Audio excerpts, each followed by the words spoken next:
Good evening to everybody. ఈరోజు మనం perpendicular axis theorem గురించి తెలుసుకున్నాం. మనం లాస్ట్ క్లాస్లో ప్యారల్ యాక్సిస్ థీరం గురించి తెలిసేసుకున్నాం మన మూమెంట్ ఆఫ్ ఇనర్షియాలో. ఇప్పుడు పర్పెండిక్యులర్ యాక్సిస్ థీరం గురించి తెలుసుకున్నాం. మనకి స్టేట్మెంట్ ఏమి ఇచ్చాడంటే, it states that if Ixx and Iyy be the moments of inertia of plane section about two perpendicular axes meeting at point O as shown in figure, then the moment of inertia IZZ about the axis ZZ is given. IZZ equal to IXS plus IYY. ఇది మనకి perpendicular axis theorem యొక్క equation. ఈ equation మనం derive చేయాలి. First మనము ఇక్కడ ఫిగర్లో చూసుకుంటాం. మనం ఇది వచ్చేసి మనకి ఒక ఏరియా అనమాట. ఏరియా ఆఫ్ ది ప్లేన్ తీసుకున్నాము. ఇది వచ్చి మనకి విత్ యాక్సెస్ రెఫరెన్స్తో తీసుకుంటాం. ఇది ఎక్స్ యాక్సెస్, వై యాక్సెస్. మనకి ఈ ప్లెయిన్ ఏరియాలో ఒక స్మాల్ ఏరియా తీసుకుంటాం. స్మాల్ ఎలిమెంటల్ ఏరియా డిఏ తీసుకుంటాం. దీన్ని డిఏగా డినోట్ చేస్తాం. ఈ టోటల్ ఏరియాని క్యాపిటల్ ఏతో డినోట్ చేస్తాం. ఈ ఏరియా వచ్చేసి, ఈ total area of the plain వచ్చేసి మనకి ఈ యాక్సెస్కి మ్యూచువల్ టు పర్పెండిక్యులర్ డిస్టెన్స్లో ఉంటాయి అనమాట. ఒక మ్యూచువల్ పర్పెండిక్యులర్ డిస్టెన్స్లో ఉన్నాయి. ఆర్ స్మాల్ ఆర్ వచ్చేసి at distance of origin from the elemental area of the plane అనమాట. ఓకే, నెక్స్ట్ జెడ్ యాక్సిస్ ఇక్కడ ఉంది. ఓకే, ఇప్పుడు మనకు IZZ equal to IYY plus IZZ equal to IXX plus IYY. ఇది perpendicular axis. ఈ theorem ఎలా వచ్చిందో మనం ఈ ఈక్వేషన్ ఎలా వచ్చిందో ప్రూవ్ చేద్దాం. First let us consider the elemental area DA at a distance of R from the ఓ.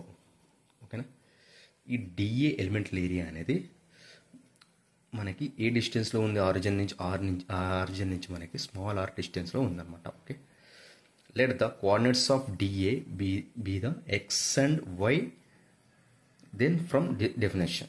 ఓకేనా, మనం దీని యొక్క dA యొక్క కోఆర్డినేట్స్ ఏంది? X, why.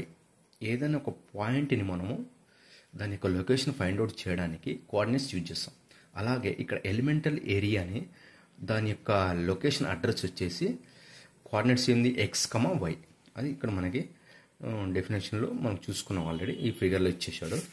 నెక్స్ట్ మనకి IZZ equal to IYY plus IXX ఎలా వచ్చిందో ప్రూవ్ చేద్దాం. ఇప్పుడు మనం IZZ equal to summation of R square into DA. మనకు ఆల్రెడీ తెలుసు కదా. ఇది ఐ అంటే moment of inertia. Moment of inertia అంటే ఏంది? Moment of inertia is equal to the product of area into distance square is called moment of inertia. So మనకి ఆ moment of inertia definition ప్రకారము ఇది సమ్మేషన్ ఆఫ్ ఆర్ స్క్వేర్, అంటే R square అనేది distance square into elemental area. ఓకేనా, elemental area DA. ఈ విధంగా రాసుకుంటాం. IZZ equal to summation of R square into DA. R square అంటే మనకి ఈ విధంగా రాసుకోవచ్చు. ఈ ఆర్ స్క్వేర్ అంటే ఎక్స్ స్క్వేర్ ప్లస్ వై స్క్వేర్గా రాసుకోవచ్చు. ఆర్ స్క్వేర్ అనేది ఇది ఆర్ స్క్వేర్ రిజల్టెంట్గా తీసుకుంటే మనము X square equal to Y square మనము ఆ విధంగా రాసుకోవచ్చు. ఓకే, ఎక్స్ స్క్వేర్ అంటే సమ్మేషన్ గుర్తు ఆ విధంగా రాసుకుంటాము. X square plus Y square into DA. ఓకేనా, దీన్ని మనం డివైడ్ చేసుకుంటాం. Summation of X square into DA plus summation of Y square into DA. Summation of X square into DA అంటే ఇక్కడ ఎక్స్ స్క్వేర్ అనేది డిస్టెన్స్ స్క్వేర్, డిఏ అనేది elemental distance. అంటే ఇది మనకి ఒక మూమెంట్ ఆఫ్ ఇనర్షియా. దీన్ని ఐఎక్స్ఎస్గా రాసుకోవచ్చు. ప్లస్ అదేవిధంగా వై స్క్వేర్ అనేది డిస్టెన్స్ ఫ్రమ్ ది ఎలిమెంట్. ఓకేనా, యాక్సెస్. కాబట్టి దీన్ని ఏ విధంగా రాసుకోవచ్చు? IYY. IZZ equal to IXX plus IYY. ఇది మనకి పర్పెండిక్యులర్ యాక్సిస్ థియరీ. అలాగే polar moment of inertia. Polar moment of inertia అంటే ఏం లేదు. Moment of inertia about an axis perpendicular to the plane of area is known as polar moment of inertia. Suppose ఇది irregular plane area. దీనికి మనకి ఎలా perpendicular దేనిగా ఉంటుంది? ఈ two యాక్సెస్కి ఉంటుంది. అంటే ఇంకొక యాక్సెస్ కూడా ఉంటుంది జెడ్, దాని కూడా పర్పెండిక్యులర్గా ఉంటుంది. ఈ విధంగా ఈ ఏరియా పర్పెండిక్యులర్గా ఉన్నదాన్ని పోలార్ మూమెంట్ ఆఫ్ ఇనర్షియా అంటారు. Moment of inertia about an axis perpendicular to the plane of an area is known as polar moment of inertia. It may be denoted by this capital J or IZZ. IZZ equal to summation of RI square AI. Summation of RI square into AI. దాన్ని మనకి polar moment of inertia అంటారు. Next వచ్చేసి మనకి radius of gyration.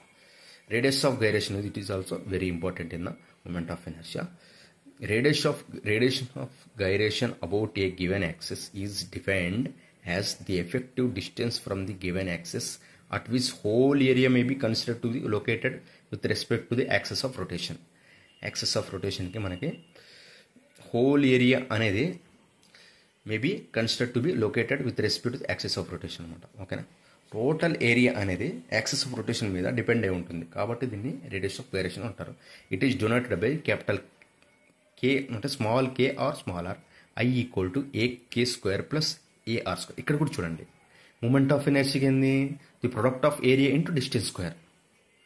Distance square అంటే ఇక్కడ ఉంది మనకి ఇక్కడ IZ కదా ఇక్కడ ఉంది కదా.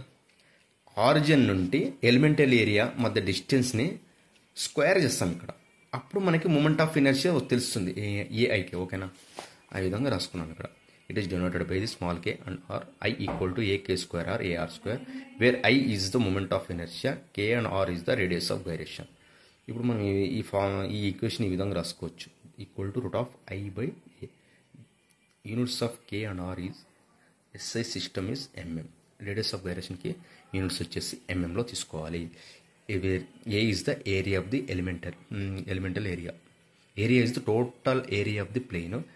కే అనేది కే కానీ ఆర్ అనేది distance from the origin to the elemental area. ఓకేనా.